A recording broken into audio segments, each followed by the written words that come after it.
2025-26 അധ്യയന വർഷം തൊട്ട് പുതുക്കിയ സിലബസിൽ നമ്മുടെ ഫിസിക്സിലെ പാഠങ്ങൾ ഏതൊക്കെയാണെന്ന് നോക്കാം. ഫസ്റ്റ് ടെക്സ്റ്റ് ബുക്കിൽ. ഓക്കെ, മലയാളം മീഡിയം ഇതേ ഒരു ടെക്സ്റ്റ് ബുക്കിനെ ബേസ് ചെയ്തിട്ട് നമുക്ക് പറയാം. ഒന്ന് സൗണ്ട് വേവ്സ്, ശബ്ദ തരംഗങ്ങളെ കുറിച്ചിട്ടാണ് ഒന്നാമത്തെ ചാപ്റ്റർ. രണ്ടാമത് ലെൻസസിനെ കുറിച്ച് പഠിക്കാനുണ്ട്.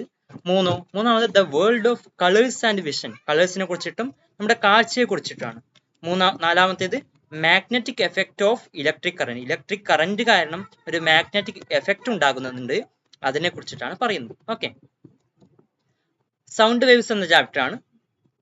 ഇതിൽ ആദ്യം ഓസിലേഷൻസിനെ കുറിച്ചിട്ടൊക്കെ ഒന്ന് പറയാനുണ്ട്. അതിനുശേഷം ഓസിലേഷൻസ് എങ്ങനെയാണ് കൗണ്ട് ചെയ്യുന്നത് എന്ന് പറയുന്നുണ്ട്. ഫ്രീക്വൻസിയെ കുറിച്ചിട്ടൊക്കെ പറയുന്നുണ്ട്. പിന്നെയോ ഫോഴ്സ്ഡ് വൈബ്രേഷൻ എന്നൊരു ടോപ്പിക്കാണ്. റെസൊണൻസിനെ കുറിച്ച് പറയുന്നു. പിന്നെ വേവ് മോഷനെ കുറിച്ചിട്ടാണ് ഇവിടെ ഡിസ്കസ് ചെയ്യുന്നത്. സ്ലിങ്കി ഒക്കെ ഉപയോഗിച്ചിട്ടുള്ള എക്സ്പെരിമെന്റ്സ് ഒക്കെ ഡിസ്കസ് ചെയ്യുന്നുണ്ട്. പിന്നെ electro magnetic waves, mechanical waves, longitudinal waves അങ്ങനെയൊക്കെ ഉള്ള കാര്യങ്ങൾ പറയുന്നുണ്ട്.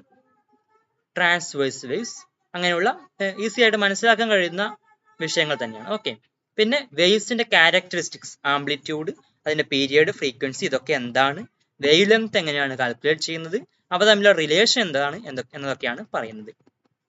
പിന്നെ റിലേഷൻഷിപ്പിനെ കുറിച്ച് പഠിക്കാനുണ്ട്. ഓക്കെ, പിന്നെ റിഫ്ലക്ഷൻ ഓഫ് സൗണ്ട് അല്ലെ, നമ്മൾ ലൈറ്റിന്റെ റിഫ്ലക്ഷൻ ഒക്കെ പഠിച്ചിട്ടുണ്ടാവും അല്ലെ, അപ്പൊ അതേപോലെ റിഫ്ലക്ഷൻ ഓഫ് സൗണ്ട് അതിനെ കുറിച്ചിട്ടൊക്കെ പറയുന്നുണ്ട്. പിന്നെ മൾട്ടിപ്പിൾ റിഫ്ലക്ഷൻ, അതായത് വീണ്ടും വീണ്ടും റിഫ്ലക്ട് ചെയ്തുകൊണ്ടിരിക്കുന്നുണ്ട്, അതിനെ കുറിച്ച് പറയുന്നുണ്ട്. ഇത് കൂടാതെ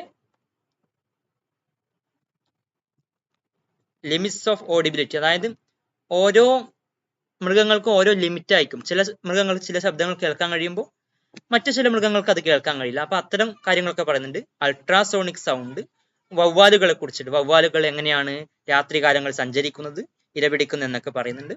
പിന്നെ അതിന്റെ അപ്ലിക്കേഷൻസിനെ കുറിച്ച് പറയുന്നുണ്ട്. യൂസസ് അല്ലെ, മെഡിക്കൽ ഫീൽഡിലും അതുപോലെ സോണാർ, കപ്പലിലൊക്കെ അതിന്റെ അടിത്തട്ടിന്റെ ആഴം അളക്കാൻ വേണ്ടിയിട്ട്, കടലിന്റെ അടിത്തട്ടിന്റെ ആഴം അളക്കാൻ വേണ്ടിയിട്ടൊക്കെ ഉപയോഗിക്കുന്നുണ്ട്. ഇത്തരം എളുപ്പമുള്ള കാര്യങ്ങൾ തന്നെയാണ്. പിന്നെ ലെൻസസിനെ കുറിച്ചിട്ടാണ് പറയുന്നത്, വിവിധതരം ലെൻസസിനെ കുറിച്ചിട്ട്. പിന്നെ അതിന്റെ ഫോക്കസിനെ കുറിച്ചിട്ട്, അപ്പൊ അത്തരം എക്സ്പെരിമെന്റ്സിനെ കുറിച്ചിട്ടൊക്കെ ഡിസ്കസ് ചെയ്യുന്നുണ്ട്. ഫോക്കൽ ലെങ്ത് അങ്ങനെയുള്ള കാര്യങ്ങളാണ്. ഇമേജ് ഫോർമേഷനെ കുറിച്ച് പഠിക്കാനുണ്ട്. അതായത് ഒരു ലെൻസിൽ ഇവിടെയാണ് ഒരു ഒബ്ജക്റ്റ് വെക്കുന്നെങ്കിൽ ഇമേജ് എവിടെ ഫോം ചെയ്യും, അങ്ങനെയുള്ള കാര്യങ്ങളൊക്കെയാണ് പറയുന്നത്. ഓക്കെ, ഇതൊക്കെ വലിയ കുഴപ്പമില്ലാതെ നമുക്ക് പഠിച്ചു പോകാം. പിന്നെ എന്താണ് ലെൻസ് ഇക്വേഷൻ, ചില ഇക്വേഷൻസ് ഒന്ന് പഠിക്കാനുണ്ട്. കണ്ടോ, സിമ്പിൾ ഇക്വേഷൻസ് തന്നെയാണ്. 1/f = 1/v - 1/u അങ്ങനെയുള്ള കാര്യങ്ങളാണ്. ഓക്കെ, മാഗ്നിഫിക്കേഷൻസ്, ആവർധനം എന്ന് പറയും മലയാളത്തിൽ. ഓക്കെ, അങ്ങനെയുള്ള കാര്യങ്ങൾ പറയാനുണ്ട്. ലെൻസിന്റെ പവർ അല്ലെ, ഡോക്ടേഴ്സിനൊക്കെ അടുത്ത് പോയാൽ അവർ ലെൻസിന് ഓരോ പവർ തരും അല്ലെ, ഓരോ ആൾക്ക് ഓരോ പവർ ആയിരിക്കും ലെൻസിൽ. അപ്പൊ അങ്ങനെയുള്ള കാര്യങ്ങൾ, അതിന്റെ യൂണിറ്റ് എന്താണ്, പിന്നെ മൈക്രോസ്കോപ്പിനെ കുറിച്ചിട്ട് അങ്ങനെയുള്ള ചില കാര്യങ്ങൾ, ടെലസ്കോപ്പ്, അതൊക്കെയാണ് അവിടെ പഠിക്കുന്നത്. മൂന്നാമത്തേത് നമ്മൾ പഠിക്കാനുള്ളത് world of colours and vision അല്ലെ, പ്രിസത്തിനെ കുറിച്ചിട്ടൊക്കെ പഠിക്കാനുണ്ട്. റിഫ്രാക്ഷൻ അല്ലെ, റിഫ്രാക്ഷൻ ഒക്കെ നിങ്ങൾ പഠിച്ചിട്ടുണ്ട് അല്ലെ കഴിഞ്ഞ 9ാം ക്ലാസ്സിൽ. അപ്പൊ അതുമായിട്ട് ബന്ധപ്പെട്ട തുടർ ഭാഗങ്ങൾ തന്നെയാണ് ഇവിടെയൊക്കെ. പ്രിസത്തിനെ കുറിച്ചിട്ട്, ഡിസ്പേർഷൻ ഓഫ് ലൈറ്റ് ഉണ്ടോ, സ്പെക്ട്രം, വിബ്ജിയോർ അങ്ങനെയുള്ള കാര്യങ്ങളൊക്കെയാണ്. മഴവില്ലിനെ കുറിച്ച് പഠിക്കാനുണ്ട് അല്ലെ, നമ്മൾ സ്ഥിരം കാണുന്ന മഴവില്ല്, അപ്പൊ അതെങ്ങനെ ഫോം ചെയ്യുന്ന കാര്യങ്ങളൊക്കെ ഇവിടെ പഠിക്കാനുണ്ട്. നല്ല ഇൻട്രസ്റ്റ് ആയ ചാപ്റ്റേഴ്സ് തന്നെയാണ് ഇതൊക്കെ. പ്രൈമറി കളേഴ്സ്, 2 കളർ ആഡ് ചെയ്താൽ എന്ത് കളർ നമുക്ക് കിട്ടും, അതായത് 2 കളർ മേലെ വന്ന് പതിച്ചാൽ നമുക്ക് എന്ത് കളറായിട്ട് റിസൾട്ടിങ് ആയിട്ട് കിട്ടുന്നത്, അങ്ങനെയുള്ള കാര്യങ്ങളാണ് പഠിക്കാനുള്ളത്.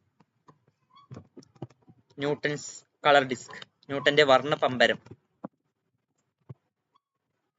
പിന്നെ scattering of light, Tyndall effect അങ്ങനെയുള്ള കാര്യങ്ങൾ. ഓക്കെ, ഇവിടെ നമ്മുടെ കണ്ണിലെ ലെൻസിനെ കുറിച്ചിട്ട് പറയുന്നുണ്ട്. കാഴ്ചശക്തി, ലോങ് സൈറ്റഡ്നെസ് അങ്ങനെയുള്ള കാര്യങ്ങൾ പറയുന്നുണ്ട്. ഹ്രസ്വദൃഷ്ടി, ദീർഘദൃഷ്ടി അങ്ങനെയുള്ള കാര്യങ്ങളാണ്. ഓക്കെ, ഇതൊക്കെ നിങ്ങൾ അറിഞ്ഞിരിക്കേണ്ട കാര്യങ്ങൾ തന്നെയാണ്. 4ാമത്തെ ചാപ്റ്റർ എന്താണ്, magnetic effect of electric current, current കാരണം അതിൽ മാഗ്നറ്റിക് എഫക്റ്റ് ഉണ്ടാകുന്നുണ്ട്, അങ്ങനെയുള്ള കാര്യങ്ങളെ കുറിച്ചിട്ടാണ് ഇവിടെ ഡീറ്റെയിൽ ആയിട്ട് പഠിക്കുന്നത്. കണ്ടോ, ഒരു കറന്റ്, ഒരു സർക്യൂട്ടിലെ കൂടെ കറന്റ് ഫ്ലോ ചെയ്യുമ്പോൾ അതിലെ മാഗ്നറ്റിക് എഫക്റ്റ് എങ്ങനെയാണ്, ഓക്കെ, ഒരു കാന്തിക മണ്ഡലം ഉണ്ടാകുന്നുണ്ട്, അതിനെ കുറിച്ചിട്ടൊക്കെ പറയുന്നുണ്ട്. ഓക്കെ, അപ്പൊ അതൊക്കെയാണ് ഇവിടെ പഠിക്കുന്നത്. റൈറ്റ് ഹാൻഡ് തമ്പ് റൂൾ, അതായത് കറന്റ് ഈ ഒരു ഡയറക്ഷനിലാണെങ്കിൽ ഒഴുകുന്നെങ്കിൽ മാഗ്നറ്റിക് ഫീൽഡിന്റെ ഡയറക്ഷൻ എന്തായിരിക്കും, അങ്ങനെയൊക്കെയുള്ള കാര്യങ്ങളാണ് ഇവിടെ പഠിക്കാനുള്ളത്. സോളിനോയിഡ്, ഓക്കെ, ഇതുപോലുള്ള കമ്പിച്ചുരുൾ അതിനെ കുറിച്ചിട്ടൊക്കെ പറയുന്നുണ്ട്. പിന്നെ ഇലക്ട്രിക് മോട്ടോറിനെ കുറിച്ചൊക്കെ പഠിക്കാനുണ്ട് നിങ്ങൾക്ക്. ഓക്കെ, വളരെ ഇൻട്രസ്റ്റ് ആയ കാര്യങ്ങൾ തന്നെയാണ്. ഒരു മോട്ടോർ എങ്ങനെയാണ് കറങ്ങുന്നത്, അങ്ങനെയുള്ള കാര്യങ്ങളൊക്കെ. ഫ്ലെമിങ്സ് ലെഫ്റ്റ് ഹാൻഡ് റൂൾ, മോട്ടോറിന്റെ പ്രിൻസിപ്പിൾ, ഒരു മോട്ടോർ എന്ത് പ്രിൻസിപ്പിളിലാണ് വർക്ക് ചെയ്യുന്നത്, അങ്ങനെയുള്ള കാര്യങ്ങളൊക്കെ. ലൗഡ് സ്പീക്കറിനെ കുറിച്ചൊക്കെ പഠിക്കാനുണ്ട്. ഇതൊക്കെ കഴിഞ്ഞ സിലബസിലും പഠിക്കാനുണ്ടായ കാര്യങ്ങൾ തന്നെയാണ് ഇതിൽ പലതും. ഓക്കെ, ഫസ്റ്റ് ടെക്സ്റ്റ് ബുക്കിൽ ഇത്തരം കാര്യങ്ങളാണ് കൊടുത്തിട്ടുള്ളത്, 4 ചാപ്റ്റേഴ്സ്. ഓക്കെ.